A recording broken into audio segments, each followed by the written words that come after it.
guys for watching and welcome to my Very Thoughtful World. I am Kanisha with Very Thoughtful Life Coaching, and I am super excited today to have on my friend, a client, and I have this really bad habit that I bring my clients into my heart and don't want to let them go. So Irina is definitely one of those ladies. She's super amazing. I think we've known each other now for about what, 3 years? 2 years. 2? Or even more, way Yeah. more. Yeah. That's And true. I just like, she is, I think, phenomenal. And I love a client who does the work, and Irina's the woman who does that. So Irina, tell everybody who you are and tell us what you're doing now, because I know when I met you, you was in Beijing, but that's no longer the story. No, that's no longer the story. I started working with you when I was honestly in a pretty bad place. I was going to spend the money that I didn't have on a PhD that I didn't need. Yeah. And you kind of helped me through that process, and that was really great. So I have had this goal of moving out of China for 10 years and it never happened. And then we started working, and my partner and I moved out of China. My partner and I got married. Yeah, in August. We moved to Malaysia and then to Taiwan. We have cats, which is really nice, right? And I kind of transitioned from teaching into doing a whole bunch of things, right? I do love teaching. I still do it, but it's not just the only thing I do now, because now when people ask me, so what do you do? I'm like, everything, because I teach in a university in Sri Lanka. I work with parents. I worked in Malaysia. I have clients from Singapore, from China, so it's like, what do you do? I don't know, everything related to education. Yeah, but I think the primary goal of mine is to nurture children's true nature. Like we all come here with our talents, our mission, right? So, and I want to help adults see that in children and nurture that in children. So if it takes lecturing in a university, I'll do it. If it takes talking to parents and coaching parents, I'll do it. If it takes training teachers, no problem. Well, tell me about how did you get into that? Because I remember you said earlier that when we started working together, you was thinking about getting a PhD that you later realized you didn't need. What was the shift? Why did you think you need a PhD, and what made you realize that you did? My mom is very academically successful. She has a PhD, right? And my family is very supportive of like, go to school, learn, go ahead, right? And I realized that like when we were working, I was telling you that I just want to have this recognition and support from my family. And actually, I want to go out and help people to support children. And I remember, like, I can still hear your voice in my head when you're like, you don't need PhD, you need confidence. Like, oh my God, nobody told me that. And that was the turning point. Like after that, I started seeing myself differently. Even though at that point I still worked in a school, I would come up to our principal and say, hey, here are the ways we can improve teaching. Here are the ways we can improve school organization, right? And I just started doing different things, like I started looking for opportunities to work with parents or to coach teachers to support like my teaching team at that point. Yeah, and like when I came to Malaysia, I was like, okay, I'm on my own. Like I don't have an employer. I am my own employer, but I kind of like it. Yeah. And in that process, at first I was freaking out, like because once you transition from having an employer to being kind of self-employed, whatever it may mean, Yeah. right? There is this sense of like, I lost my stability, Mhm. right? But you need confidence, like nobody, like not nobody, right? But the majority of people like nobody dies under the bridge in the Right. developed countries, right? So you always find a way. What you need is confidence, right? And that was the thing that helped me. Like, you don't need a PhD, you need confidence. Were you surprised that kind of well, maybe I shouldn't ask, were you surprised? Maybe I should ask, what did it take a long time for the shift to happen? Oh yeah. Oh yeah, it wasn't like sometimes it was like snap and I got it. Yeah. But in many cases, it was like a very gradual process. And I think I made a very good decision working through your awakening program, right? Even though I was super skeptical at the beginning, the word awakening, I'm like, oh, not that yoga stuff again, please don't. Right. But when I was working through that, I started realizing, like, yeah, I know nothing about myself. I know nothing, not that I know nothing, right? But there is so much more to learn. And during that, because the program is like what, 8 weeks long, right? Yeah, I think that one was 6. That was 6, yeah. So over the course of 6 weeks, I started seeing changes, right? And they didn't. I remember I cried a lot.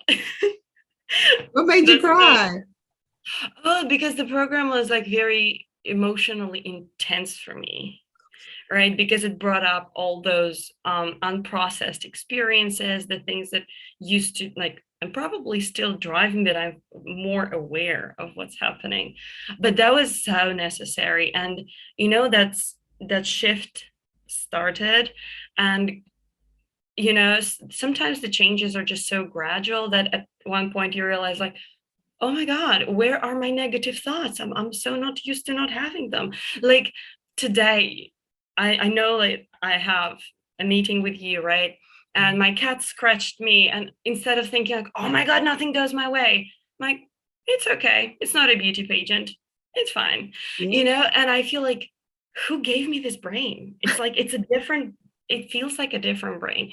But yeah, it's a gradual process. And I think it really helps that I love self-reflection and journaling, that I look back and like, wow, I did change. Yeah, I love it. And that was what I always loved about you, because when you did the work and you would dig in, you didn't, we had a few moments of resistance, but you would still jump right into it.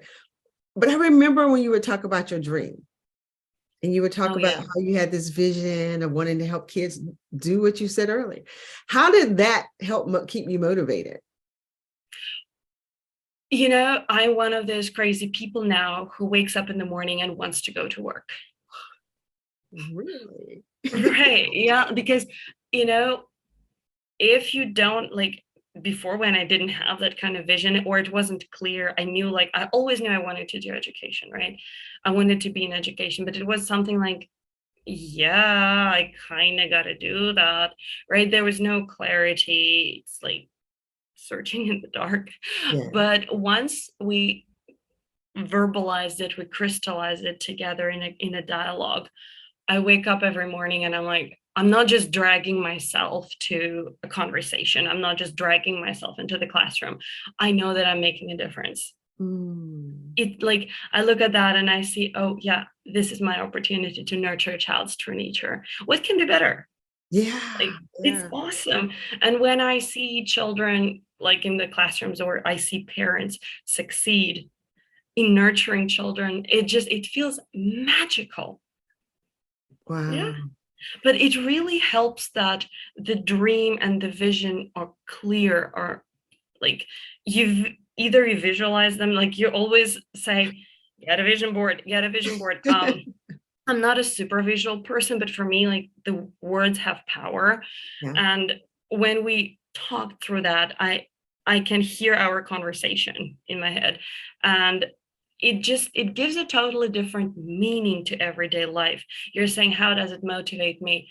Well, you don't need motivation to do things you love, right? Oh, I I'm love not it. saying I'm not saying there are no difficult moments. I'm not saying that there are no nights when I have to do the research for my lecture in the university, right? I do that. I do put in a lot of work, but it's a very joyful kind of feeling. Yeah, like, I do what I like. Yeah. Awesome. Yeah. Could you imagine that this would have been your life 2 years ago before you called and you start doing this? Like you just said, I lecture at universities. Yeah. Like, if you told me 3 years ago, like, oh, you're gonna be lecturing in a university in Sri Lanka, I would say, get out of here. No, that's not me. No, I'm just a classroom teacher. Like, no. You see, the self-image is just was very different. Yes. Yeah, but another thing that you taught me, and I think it was super important, you said that it does, like, it matters how you present yourself, how you talk about yourself, right? Mm. And I think this, my self-image changed quite a lot, because previously when people ask me, like, what do you do? I'm a teacher. That was the end of the conversation. Honestly. But now that I think about myself and I'm like, yeah, I'm way more than just a teacher. And this shift in identity was crucial because, when I get these different job offers, I do feel the imposter syndrome, definitely, Yeah. but it doesn't stop me from saying, yes, of course I can do that, right? Or at least I don't have this arrogance, like, of course I'm going to do it well, but I can honestly say, I'm willing to put in the work and see what happens. Yeah, awesome. Yeah. So you know me, I'm always talking about the superpower. If anyone who's watched Mm. previous ones, anyone's hung out with me, that's my one of my words, the language. So what would you say is your superpower? Oh, that's a good question. I think observation. I Mm. think that would be observation. Like, I really like observing what is happening with me, what is happening with children, what is happening with parents. It's really easy to get caught up in that story, what I think is happening, but I think I'm very lucky that at times, I can take a step back and say, wait a minute, what is actually happening? You know, and yeah, I think that has been a huge help in my work and in my personal life too. Wow. Okay. What do the parents say about the work you're offering them? Because I think it's one thing a lot of times as teachers, I've heard the story. My husband's been in education for 20 plus years, and he's gone from being a teacher to in administration, the whole thing. And he's often said, one, as a teacher, depending on what country he taught in, that conversation, the hard conversation with the parent, but also then as the administrator, having to hear his teachers concern about how they present kind of the issue to the parent. So I Mm, love the fact that you're in a place where you're kind of teaching the parent how to nurture the child and they're open to yeah. it. How does that work? Well, I think that whenever I approach parents, I understand that they want to do the best. We all do, and it applies to children, it applies to parents. Nobody wakes up in the morning saying, I am going to do something really horrible today, right? Or I am going to just mess up my child's motivation for learning. Nobody does that. We all do the best we can with what we know.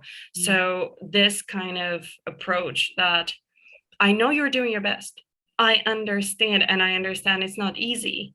And again, I'm not a parent, so whatever they're doing, they are doing way more than I am doing in my daily life, right? So I think it's with this respect and understanding and compassion, and I don't try to push the parents to like do more than physically possible, Mm. right? I try not to just dump all the information, like in technical terms and all the education lingo.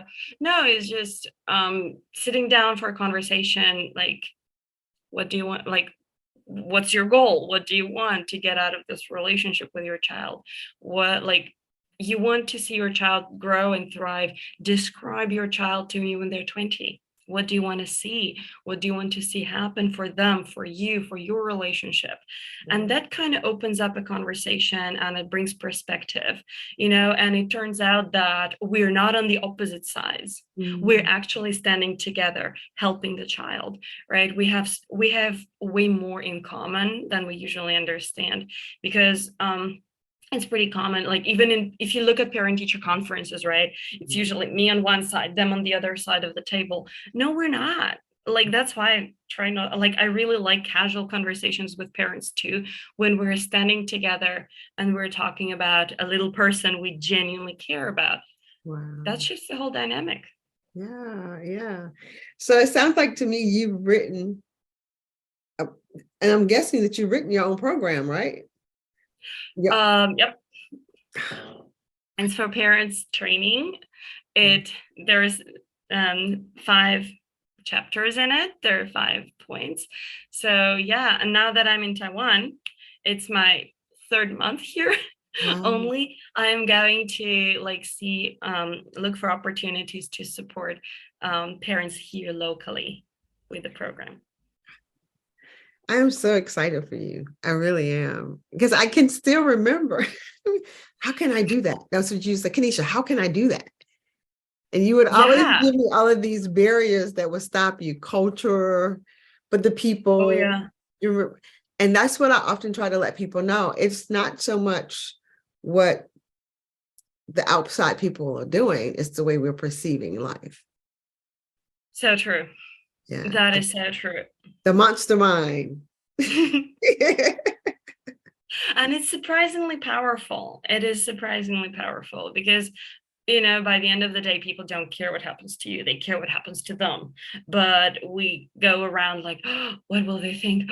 Will they think I'm an idiot? Will they accept me? Will they reject? They don't care. Not thinking The about only person the only person who cares is you. And it's like, for me, this constant dialogue is like, will I look like an idiot? Will people reject me? Will they think I'm stupid? You know, I'm not saying it doesn't happen. It still does happen, but I can always look at it and say, nah, that's not true. what would you say to the woman who might watch this and think, well, I can't really make money doing what I love? Because I oftentimes talk in terms. Of course you can. There is no other option. Of course you can. Yeah, yeah. Because Because I'm again, always trying to convince women to monetize their gifts and talents. oh my goodness. Oh my goodness. My parents are born and raised in Soviet Union. I was born in Soviet Union back in the day. So making money meant that you're a horrible person, right? This entire anti-capitalism idea. It sounds funny to say it now, right? Like, hey, 21st century, by the way, but we live through what we learn, and it takes somebody from the outside to help you unlearn it. So when you're talking about monetizing whatever you can do, at first I was like, I don't want to be a part of it. No, no, no, no, no. I'm a good person. I don't do the money thing. But now I start realizing, like recently there was a person who wanted to study with me, and I just said, this is my price, this is my time. And I didn't feel bad for the first, like, not for the first time, but like 3 years ago that would never happen. 3 years Yeah. ago, like when I didn't even negotiate my salary. But now I do. And like when I was working in Malaysia, people are saying, oh, can I negotiate the price? I'm like, no, you cannot. Take it or My leave price it. is my price. Yeah, exactly. Like, and it wasn't out of like, it wasn't a spiteful kind of like, that's what I want. No, it was just, this is my price. And I'm okay with it. If you're not okay with it, it's your personal choice. I have zero problem with that. I still love you. I still love your kid. So it was just that shift in the feeling that money is not the demon. Money, like when you get the money, you're not becoming a horrible person. And, when was that? A couple of years ago, the Minister of Education of Russia, if I'm not mistaken, said that teaching is a volunteering job. I'm like, no, it's not. Right? Imagine like this whole background of like, as a teacher, you should not be taking money. You should not, like, you're selling out, or like Wow. if you take money, you're a bad person. No, you're not. Yeah. Like, when I was thinking about it, this whole money thing, I was thinking like, I'm so grateful that I found you, right? That you helped me. And I gladly paid for the course, right? I never like, I wasn't thinking like, oh my God, that's money, or Kanisha is a horrible person for Right. charging for her program. I was thinking like, thank God this thing exists, Oh, yeah. right? Yeah. Right. So when we are on the other side, when we're naming our price, when we're saying, this is my price, there you go, right? There is no need to feel bad. Yeah. Yeah. I'm so glad that you've done that work. And I really like the 2023, I am trying to help as many women as possible to step into that place in her life because I meet so many women, I'm Christian. And I remember we first met, like you weren't, and you weren't even interested in, you're like, you can have your God. Like you weren't over there.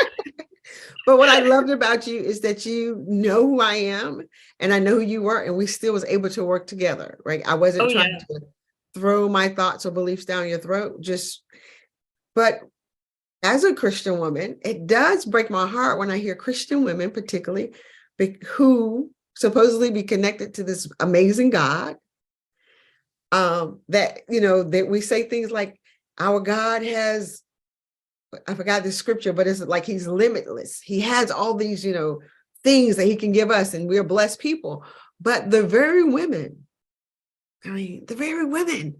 who go and spend their Sundays at church and serve God are the most fearful women. They lack the most confidence, and they won't monetize because with the idea that what that Russian leader said is kind of sometimes the idea that comes from the church. And I don't know if the church Yeah. means to, but it's the whole give your gifts, you should serve. And I was doing some work for a church, and the associate pastor said to me, well, it'd be really good if like people could co-op instead of like charging. I said, if you could convince my mortgage company of that, and you could convince my car loan people, I would be all for working without you paying me. But until you can get everybody on the concept of work for free, we got to charge. And there's nothing wrong. Like money is just an exchange of energy. Oh yeah. It's just an exchange of energy. And when people get that, I know for me, it took me years. When I got that and I saw it as an exchange, it took off all that heaviness of, like you said, oh, I had a belief that if I pursued money, then I was betraying God. Oh, I see. Yeah. And so that would make me work, work, work, work, work. And then when it's time for the money part, I'd be like, ooh, pull back, go do something else.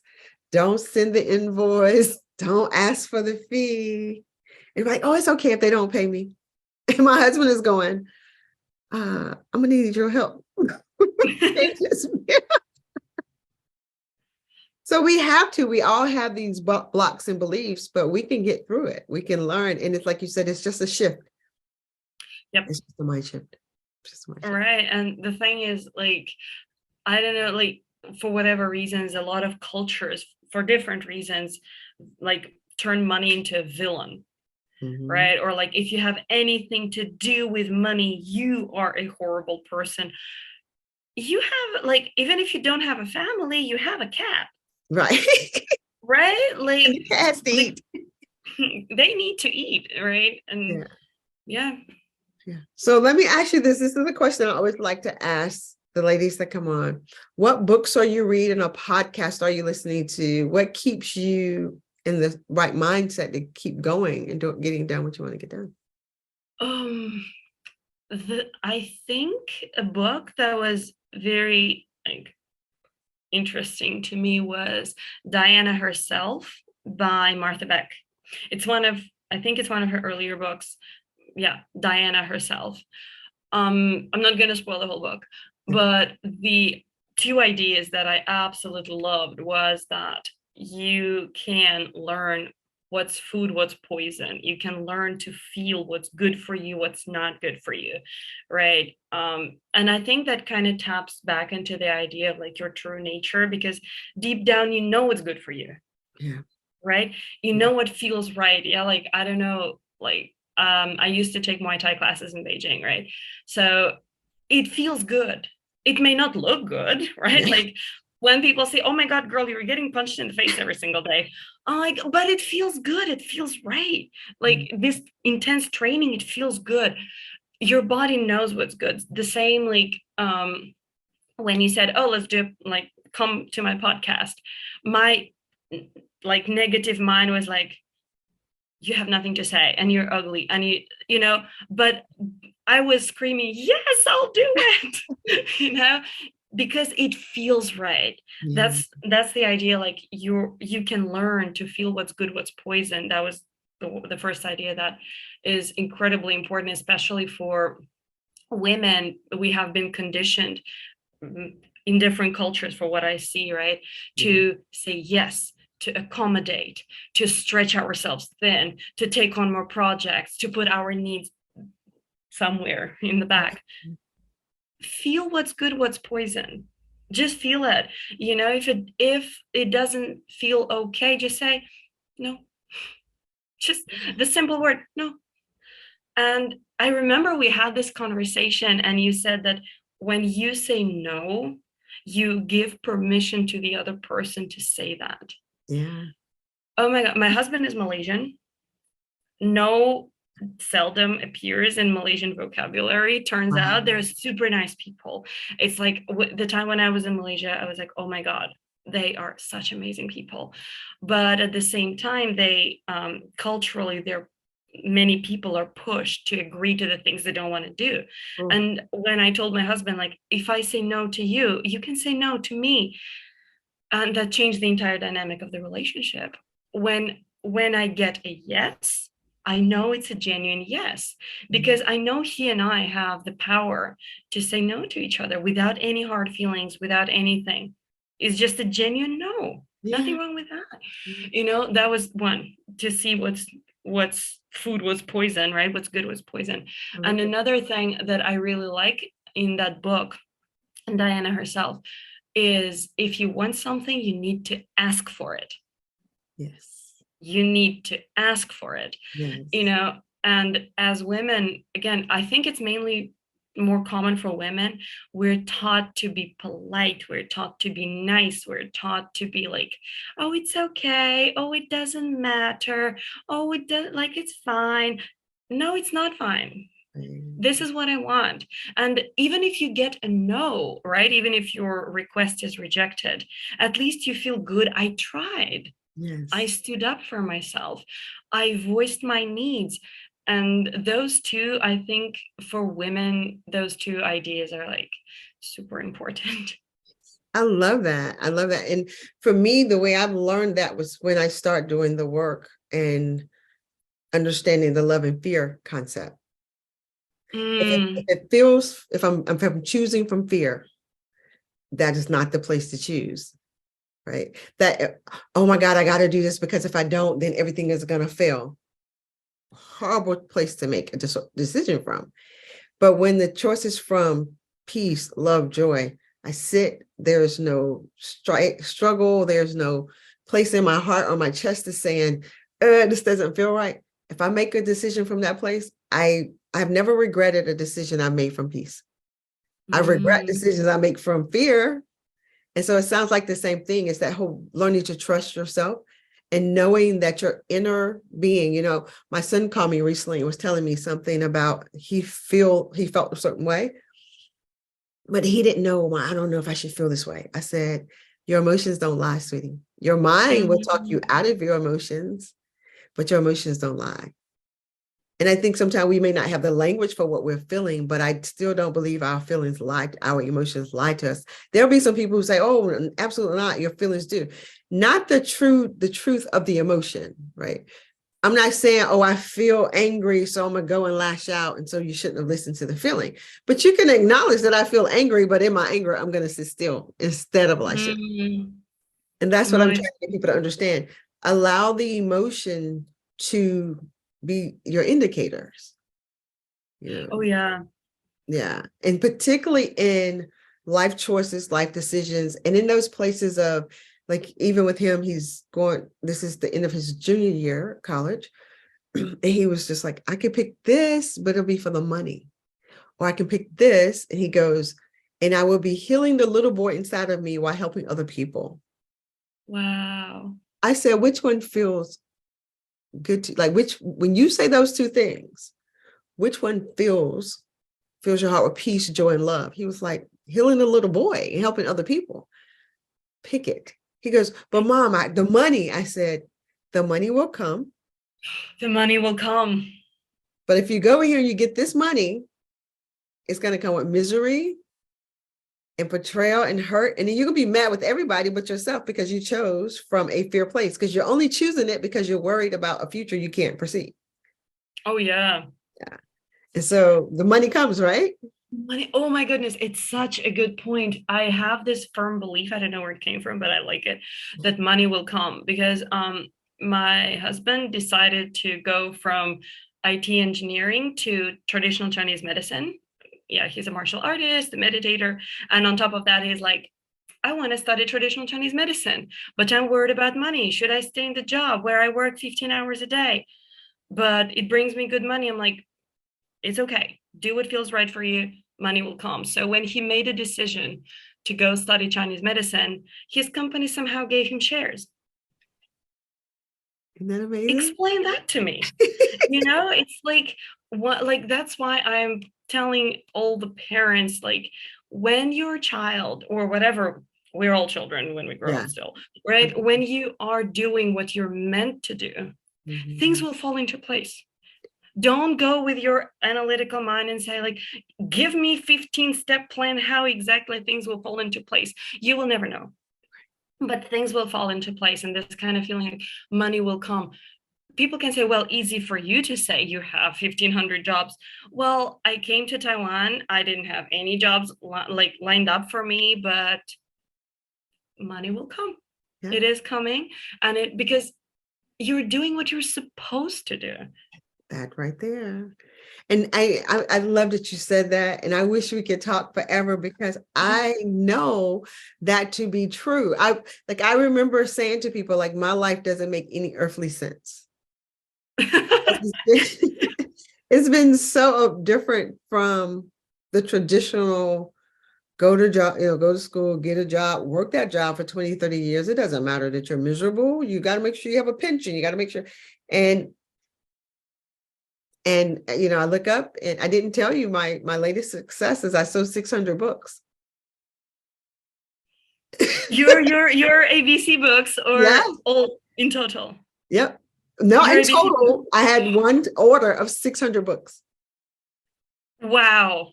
I'm not talking as your student, as your client. I'm just talking as an educator. Yeah. When I saw your books on Instagram, I was jumping around like, yes, yes, the kids got good books now. Yeah. And Yeah. I, I'm very passionate about early childhood education, right? When I saw your books, I'm like, this is genius.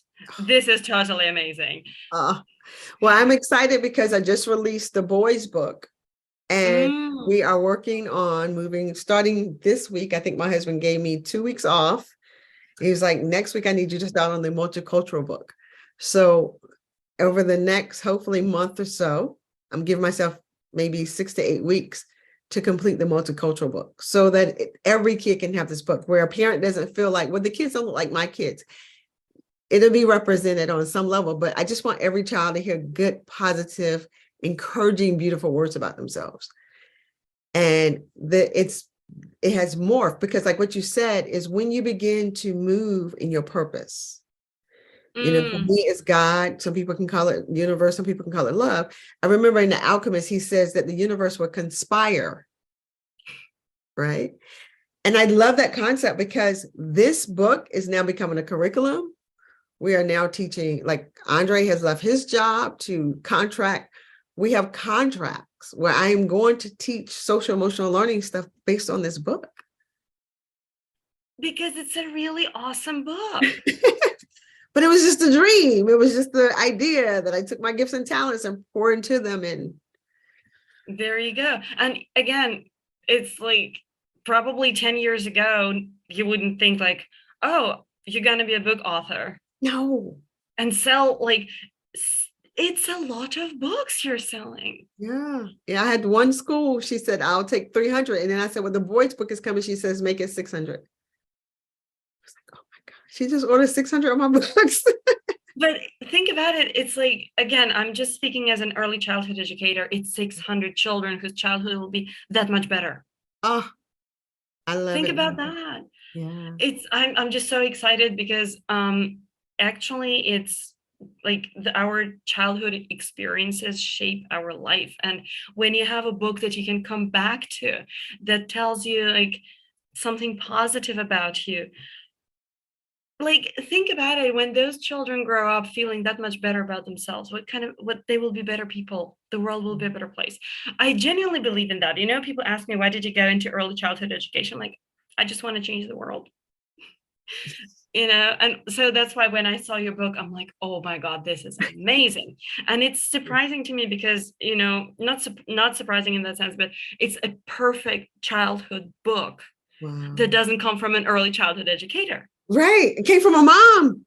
It just came from a mom who wanted to have something beautiful for her little girl at one point. Here now the child is 18 years old, and now the book comes. And when people like you, educators, see it, your vision for it is something I could not see. And so I love it when God uses your vision and dreams, when we're obedient, and other people can make your vision even bigger than you thought. Because I just thought I was writing a book for a little girl's heart, knew I would eventually write one for a little boy, but I did not know that when educators saw my book, they would see it as something totally different. Just try to sell more, please. Yes, I will. I definitely will. I will. I thank you so much for giving us your time. When I tell you, I am happy for you, I'm excited for you, I'm proud of you. I met you, you were like, I don't know. I can't start a business. What are you talking about? I remember you didn't even want to be married. You was like, marriage, no. And you use all the same tools. Very true. Because once you get that mindset, I remember how you walked through that even process. What did we start with? Okay, you said, well, I don't like marriage because you didn't like the traditions of marriage. I hated it. Right. And we said, well, let's build your vision of marriage. Oh, same tool. Same tool. And me and my husband were able to say, you know what? We don't want to go through all those traditional things. We don't want to spend a ton of money on the things we don't care about. Yeah. So we were able, like, he is a spiritual practitioner, so he's a different story. But for me, that was just, I can say no to other people just because it feels right to me. Yeah. Oh my God, it's incredible. And it isn't. It's a magical feeling. You have to feel it to understand, like, yes, what you're teaching is actually pretty awesome. Yeah. Yeah. Well, thank you so much. Thank you. I appreciate you coming on. So thank you guys for watching. I hope that you have really listened and got some great information. And I hope that if you're the woman watching this and you haven't decided yet, if you're going to take that next leap, but you're hoping, wishing, and praying that your 2023 will be better, I hope what you got from this is that you have to make a change. And all it takes, didn't take a degree, it took confidence. And you can do that by doing the work. Thanks for watching. Have a great day.